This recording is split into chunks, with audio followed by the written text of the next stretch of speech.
সম্প্রদায় পরিবেশিত সেই বালাখানের নাম হলো ভীম পুত্র ঘটকের জন্ম হইতে ভীম হীরাবতীর শুভ মিলন। ছদ্মবেশে সেখানে গিয়ে ভীমের রূপে মুগ্ধ হয়ে তার প্রেমে পড়ে যায়। আসতে দেরি দেখে হিড়িম সেখানে পৌঁছলে ভীমের সঙ্গে তার যুদ্ধ হয়, যুদ্ধে হিড়িম মারা যায়। এরপর মাতার আদেশে একটি শর্তে ভীমের সঙ্গে হিড়িম্বার বিবাহ হয় এবং ভীম হিড়িম্বা সেই কাম্যক বনে থেকে যায়। তাই এদিকে ভীম হিড়িম্বা বনের আনন্দ নৃত্য করতে করতে কাম্যক বনে করছে না।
যারা বাংপনে করেছেন আগমন আর এই ভীম হিড়িম্বার ভূমিকা আপনাদের আলোকন হস্ত মহানিত্য যারা নৃত্য পরিবেশন করতে হয় তারা হলেন ওস্তাদ নরেশ্বরা অনেক খুশি রাজেশিয়া।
Oh,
আগে তো কোনোদিন তোমায় তো আনন্দিত হতে দেখিনি।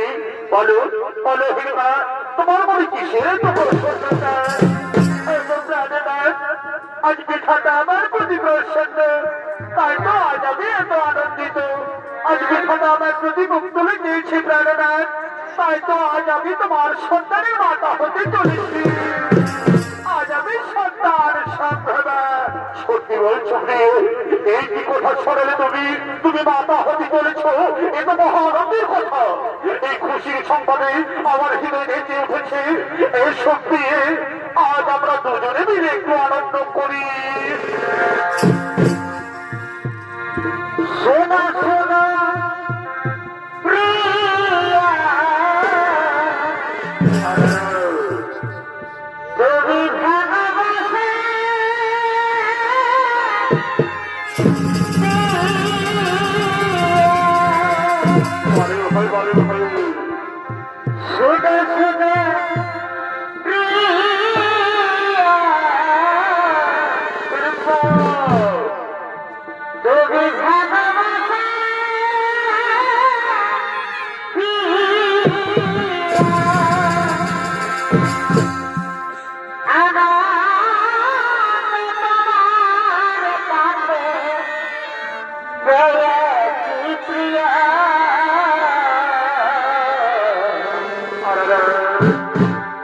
আমি যে তোমার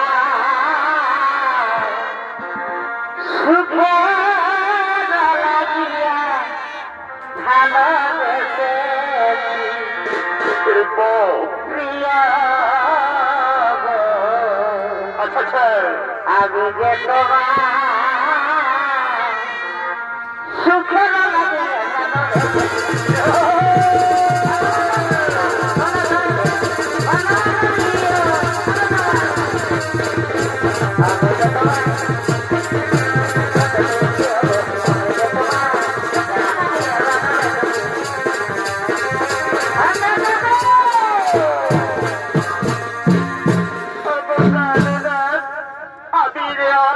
করতে পারবো না।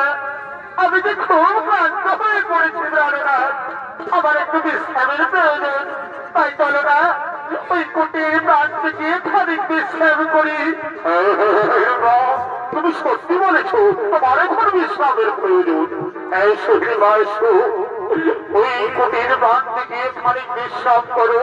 চলো কৃপা, ওই কুটির প্রান্তে গিয়ে আমরা খানিক বিশ্রাম করি।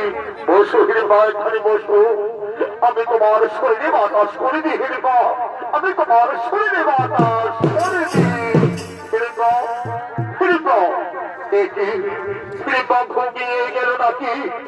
একই হিরবা সন্তান সম্ভবা, মানে আমাদের বিচ্ছেদের সময়।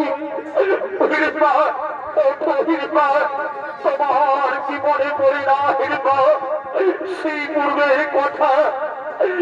এর পূর্বে মাতা আমাদের শর্ত দিয়েছিল যে হিরবা সন্তান সম্ভবা হলে আমাকে তাদের কাছে ফিরে যেতে হবে।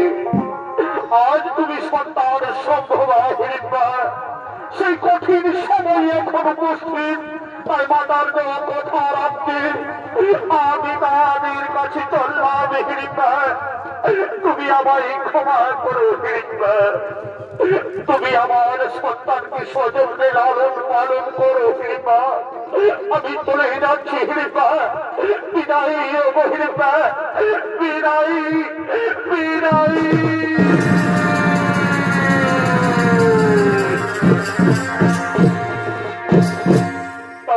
ঠিক চলে গেলে সহসা হিরবার ঘুম থেকে যায়।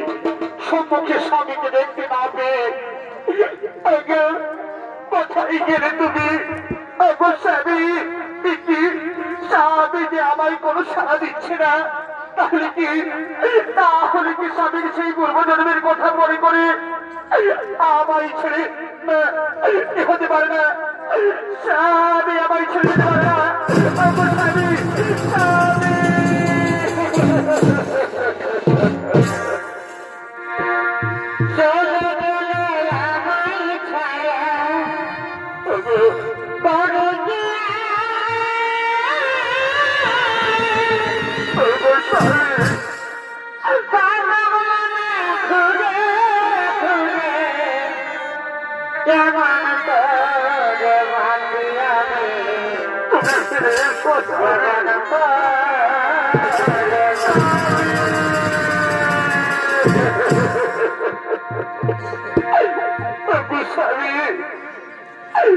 তুমি আমায় ছেড়ে যেও না গোস্বামী, তুমি ফিরে এসো।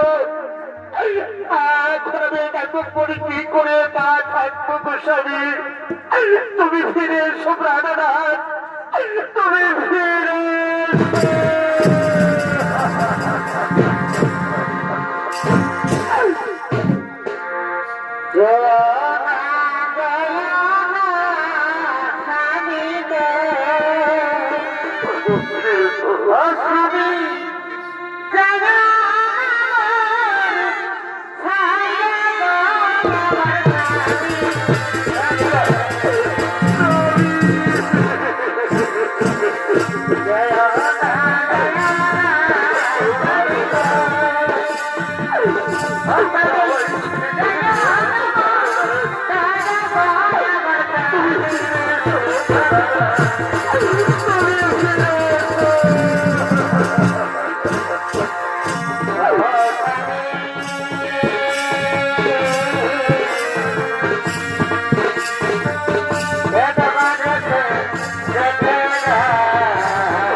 স্বামীর অপেক্ষায় দিন কাটতে কাটতে হিড়িম্বা জন্ম দেয় পুত্র সন্তানের, আর সেই পুত্র সন্তানের নাম দেন হিড়িম্বা তাকে সযত্নে লালন পালন করে নারায়ণ বিদ্যার সঙ্গে মায়া বিদ্যায় পারদর্শী করে তোলেন। ঘটক যখন কাব্যের রাজা রোজ দিনের নেই ঘটক ডাকেও শিব পূজা করার জন্য মন্দির প্রাঙ্গণে করছে না।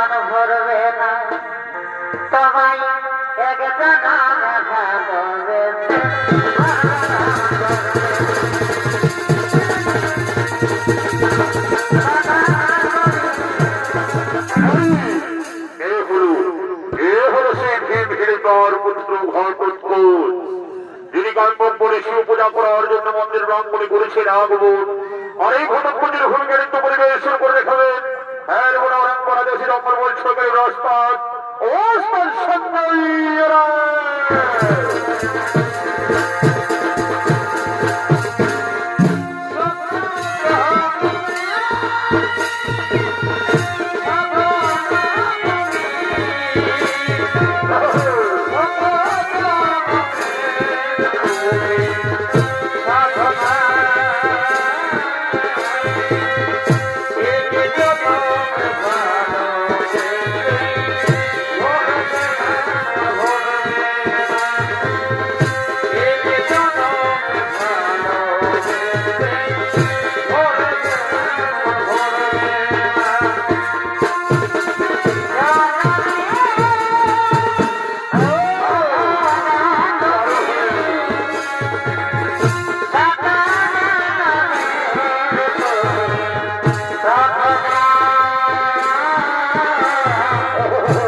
হঠাৎ করে মন্দির ব্রাহ্মণে কেন মাতা প্রণাম প্রণাম করলে মাতা প্রণাম মাতা এমন উদাসীন কণ্ঠে ডাকতে ডাকতে এত কষ্ট করে এখানে কেন এলে মাতা আমায় ডাকলেই তো আমি ছুটে যেতাম পুত্র আমি অনেক আশা দিয়ে এখানে এসেছি বাবা অনেক দিন ধরে মনের গহীনে ইচ্ছা লুকিয়ে রেখেছি বল বাবা তুই সেই ইচ্ছা আমার পূরণ করবি এই কথা বলছো মাতা তুমি আমার জন্মদাত্রী মাতা তুমি আমার এই পৃথিবীর আলো দেখিয়েছ কত দুঃখ কত কষ্ট সহ্য করে আমায় বড় করেছ আর আমি তোমার একটি ইচ্ছা পূর্ণ করবো না এই সারা পৃথিবীতে এমন পুত্র আছে মাতা যে তার পিতা মাতার ইচ্ছা পূর্ণ করে না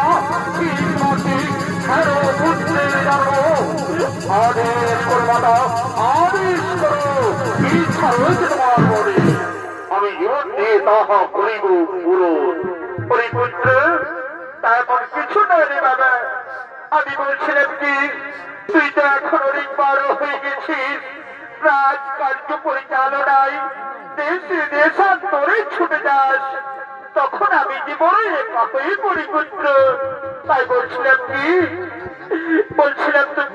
তুমি বিয়ে করে আমার জন্য একটি পুত্রবধূ এনে দাও তবে আমার মনের চিন্তা দূর হবে ও এই কথা ঠিক আছে মাতা তোমার কথা মতো আমি তোমার ইচ্ছা অবশ্যই করিব পূর্ণ মাতা তুমি আমার জন্য উপযুক্ত কন্যার সন্ধান করো, আমি বিয়ে করতে প্রস্তুত। কি সত্যি বলছো পুত্র, তুমি বিয়ে করবে? আহা, কি আনন্দ আমার। তোরা কি কোথায় আছিস? আমার পুত্র বিয়ে করতে চাই। তোরা শীঘ্রই ছুটে আয়, তোরা শীঘ্রই ছুটে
আমার পুত্র ঘটক বিয়ে করতে চাই, তার জন্য উপযুক্ত পাত্রীর সন্ধান করতে হবে।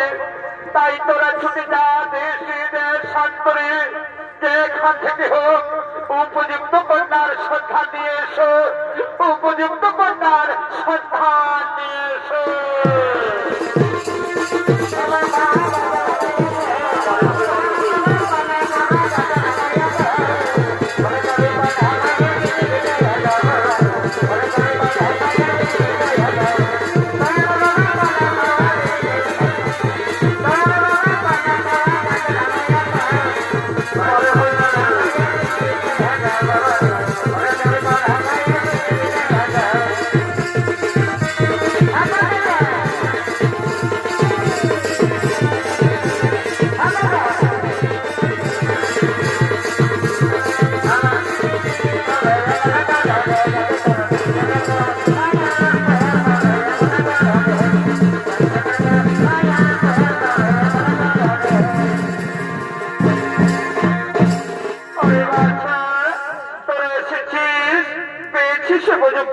কন্যার সন্ধান।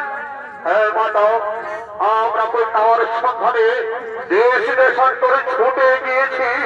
যেখানে যেখানে উপযুক্ত কন্যার সন্ধান পেয়েছি সেখান থেকে তাদের চিত্র নিয়ে এসেছি মাতা।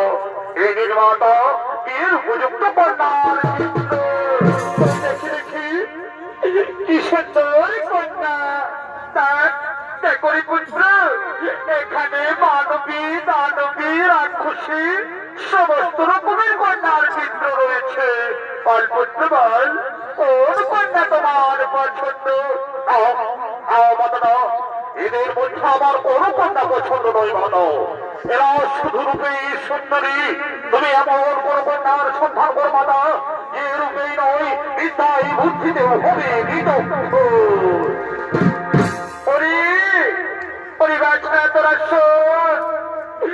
এদের থেকে উত্তম কন্যার সন্ধান আনতে হবে। তাই তোরা যা, যেখান থেকে হোক রূপে গুণে বিদ্যায় বুদ্ধিতে সুন্দর হয় এমন কন্যার সন্ধান নিয়ে এসো, এমন কন্যার সন্ধান নিয়ে এসো।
সন্ধান পেয়েছি মাতা ওই পাতাল লোকে নাগরাজের কন্যা হীরাবতী। কিন্তু নাগরাজ হীরাবতীর সম্পর্কে করেছে আয়োজন। তাই সেই কন্যাকে বিয়ে করতে হলে আমাদের মহারাজকে সকল সভায় যেতে হবে। স্বয়ংবর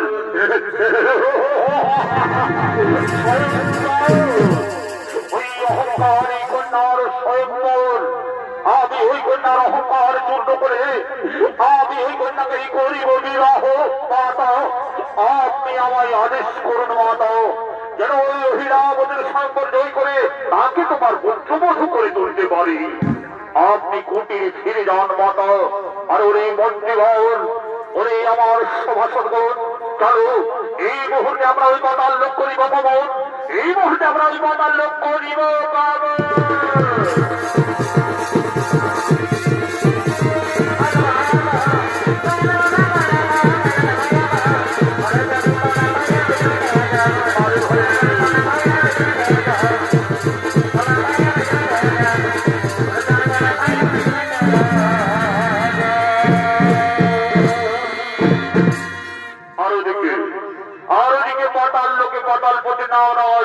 তার কন্যা হীরাবতীর স্বয়ংবর সভার আয়োজন করতে রাজমহলের দিকে করছে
मगर बाजार भीगे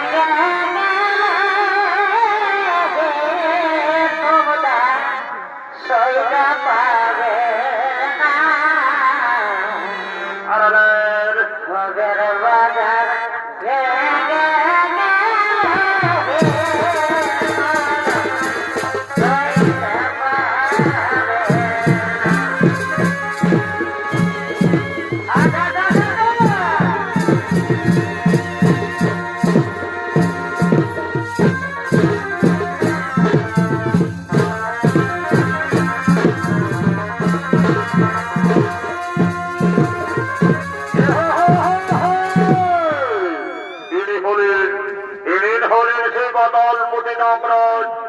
যিনি তার কন্যা হিলাবতীর স্বয়ংবর সভার আয়োজন করার জন্য রাজমহলে করেছেন আগমন।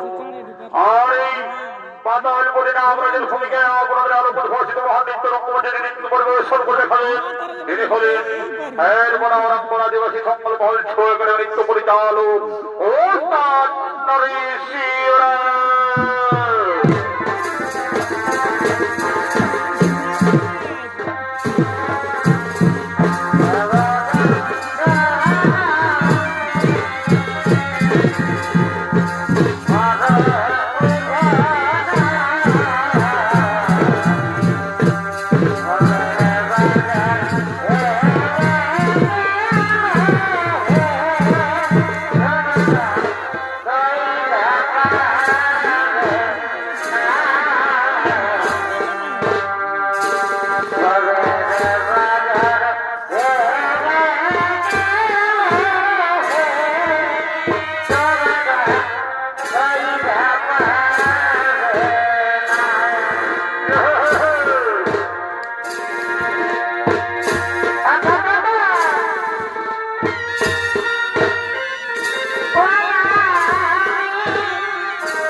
স্বয়ম্বর সভায় অংশ নেবেন।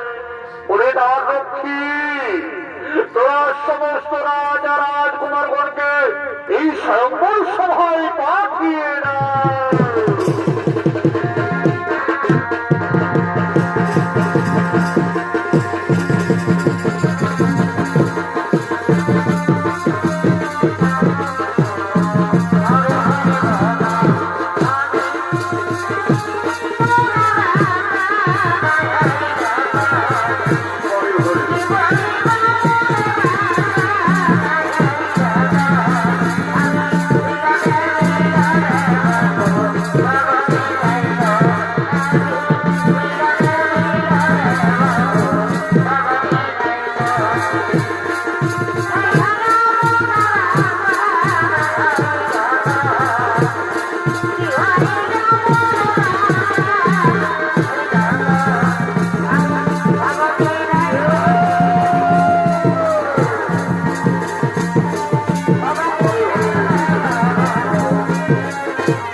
আপনারা নিজ নিজ স্থান করো গ্রহণ, আমি স্বয়ম্বর সভা কাজ আরম্ভ করি।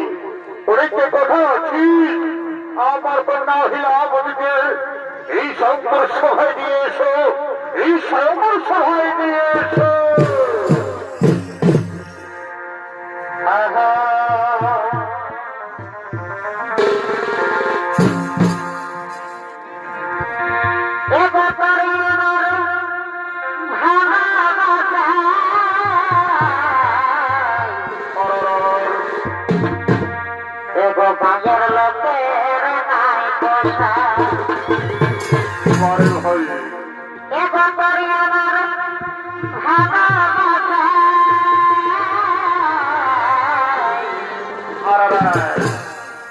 বাজার লোকের নাই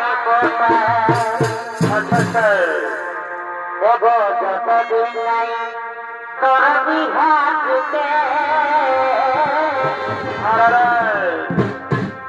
দেব যতদিন নাই তোর বিহাতে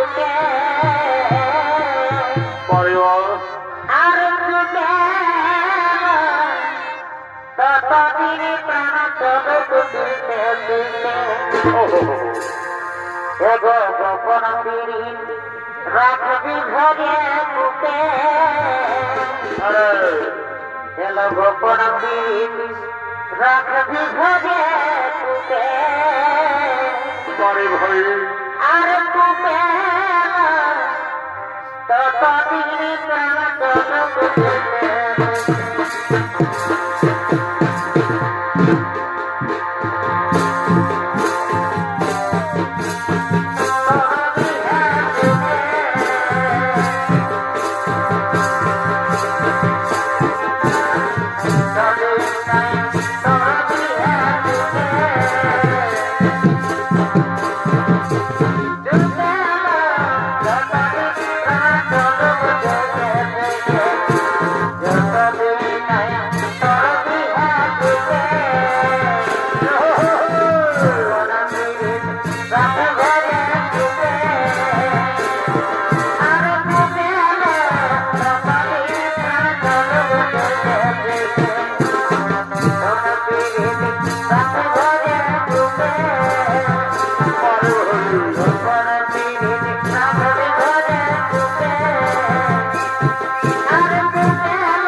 বড় লোকের ভিড়িতে কমল মাঝে তোমার মাথায় মাঝে দিব কলকাতা ফুল তোমার মাথায় মাঝে দিব কলকাতা ফুল তোমার মাথায় মাঝে দিব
তুমি তো জানো মা যে আজ তোমার সৌকল ওই দেখো মা দেশ দেশান্তরের কত রাজা রাজকুমার এসে উপস্থিত হয়েছে তাই তুমি তোমার মনোমতবার পছন্দ করে তার গলায় বড় মাল্য প্রদান করো পিতা আপনি তো জানেন পিতা আমি তাকে বিয়ে করবো যে আমার দুইটি শর্ত করিবে পূর্ণ আপনি সেই শর্তের কথা সকলকে জানিয়ে দিন পিতা তাই হবে মা তাই হবে শুনুন সমস্ত রাজা রাজকুমারগণ আমার কন্যা করিয়াছে পথ যে আমার কন্যার দুইটি শর্ত করিবে পূরণ তাকেই আমার কন্যা স্বামী রূপে করিবে বরণ ঠিক আছে মহারাজ ঠিক আছে আপনার কথা আমরা সকলে মেনে নিলাম এখন বলুন মহারাজ আপনার কন্যার কি সেই দুটি শর্ত আপনার কন্যার কি সেই দুটি শর্ত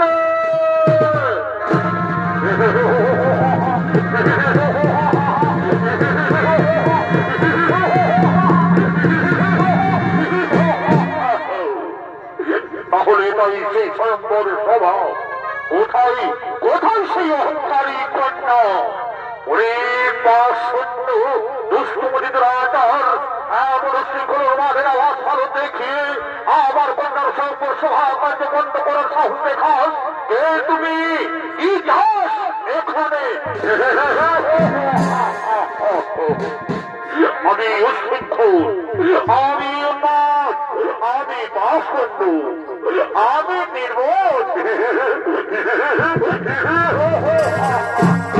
আর তোমরা এই স্বয়ম্বরের মতো পবিত্র সভার আড়ালে একে একে রাজ রাজকুমারকে হত্যা করে চলেছ তা কি আমি বুঝি না আমি ভিড়িকার পুত্র খরচ করুন আপনার অহংকারী কন্যাকে বিবাহ করে তোমাদের এই স্বয়ম্বর সভার মৃত্যুর খেলাকে সমাপ্ত করে দেব দুষ্টমতি রাক্ষস তোমার হস্তভোগ না করিব সমর্পণ বেরিয়ে না এই স্বয়ম্বর সভা হতে না করি সর্বসমগ্রামীদের মতো করিব পিতা পিতাশ্রী, না পিতাশ্রী না, আপনি এত উত্তেজিত হবেন না।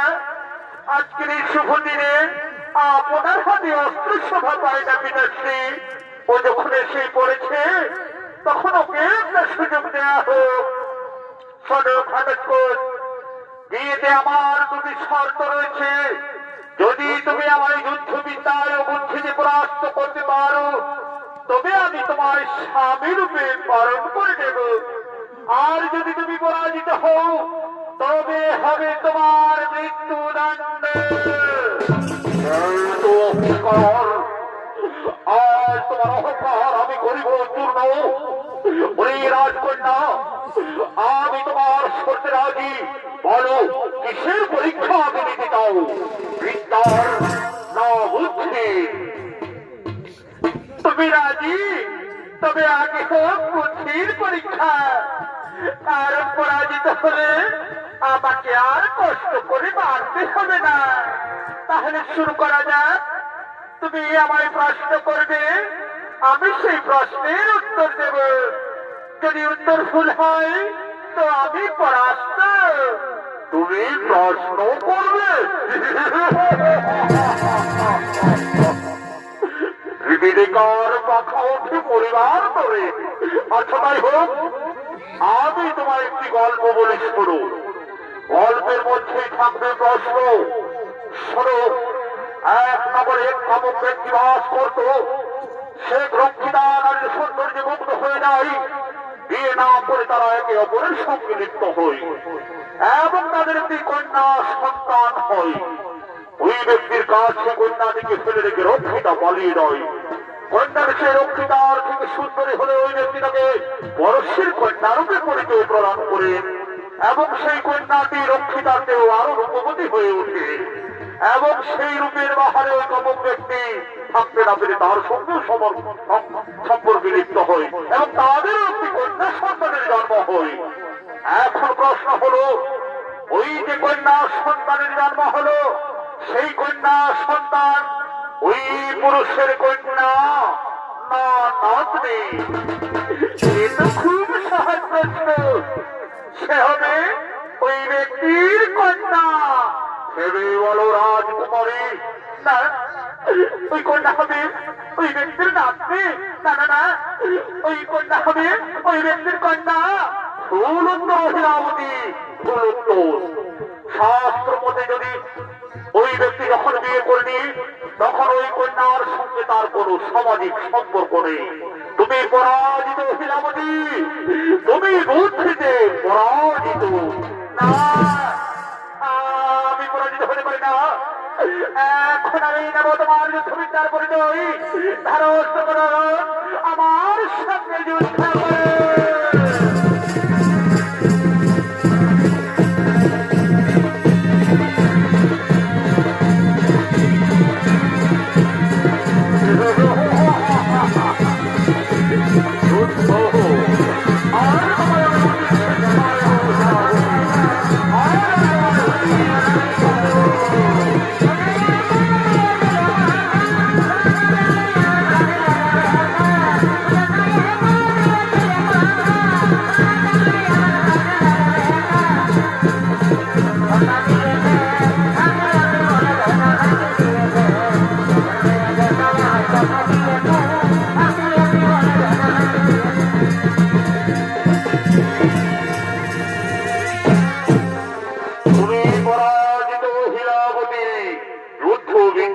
তুমি পরাজিত। তুমি আজ আমার কাছে পরাজিত হয়েছ। অতি উত্তম ঘটোৎকচ, অতি উত্তম। সত্যি তুমি বীর পুরুষ। আমি তোমার বিদ্যা বুদ্ধি বীরত্ব দেখে অতি প্রসন্ন। আমি তোমার সঙ্গে আমার কন্যার বিবাহ দিতে চাই। যাও মাও হীরাবতী, যাও। তুমি ওই ঘটোৎকচের গলায় বরমাল্য করিয়ে তাকে স্বামী রূপে বরণ করে নাও। তাকে স্বামী রূপে বরণ করে নাও।